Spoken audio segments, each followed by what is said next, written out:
right, Sports Talker Nation, welcome back once again. It's your host, the G-Man, as we continue with our 2016 team-by-team NFL preview. Today we're going to talk about those Jacksonville Jaguars. Take heart, Jags fans. You were not nearly as bad as your record last year. I like the coach. I like the commitment of ownership. I like the young talent. I am going out on a limb and saying this is a year for vast improvement for the Jaguars.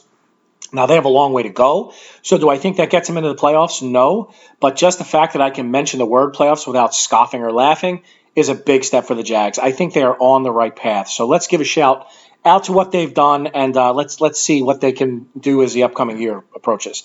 From an offensive perspective, they've done a lot of good things. First thing they've done is they let their young talent grow to the point where their young passing game is probably the best up-and-coming passing game in football other than Russell Wilson himself and maybe Cam Newton. Blake Bortles last year was, first of all, a fantasy stud. He was also a much better quarterback than people thought. He started living up to the young Big Ben comparisons, and that's what I really think of him as. He is athletic, he is big, he is tough, he can make every throw in the book. Sometimes he does struggle a little bit with decision-making. Again, he's still a pretty young guy, but I think the future is big for Blake Bortles. They brought in Chris Ivory. I think Chris Ivory is going to help them in the fact that I don't think they believed in T.J. Yeldon to be a pile-moving running back. Ivory runs with intensity every single play, so I think he's an excellent signing for them. They improved their offensive line, signed 2 starters. I think they've made drastic improvements. They didn't need any help in the passing game. Allen Robinson came into his own and actually surpassed Marquise Lee.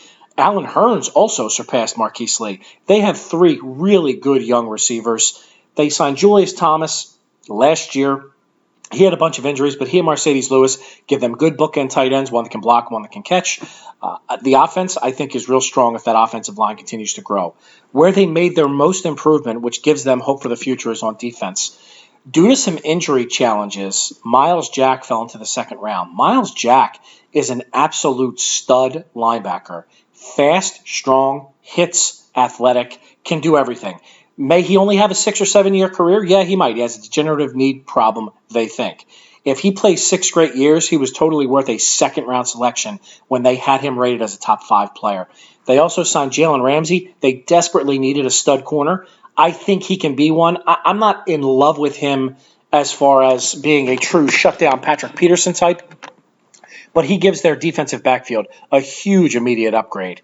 They also signed a late pass rusher in Ngokwe. They signed Prince Amukamara to play the other cornerback position, so their defensive backfield has a whole new look, and it's a much better look. Sheldon Day and Malik Jackson helped them up front, where they actually already had a lot of talent. As you can tell, I am very high on the Jacksonville Jaguars. Let's call it 8-8, but I would not be surprised if they move to 9-7 and they make a push for the playoffs, and Gus Bradley gets to keep his job from an owner who's starting to want to win right now. So with your 2016 team-by-team preview of the Jacksonville Jaguars, I'm your host, the G-Man, and I am out.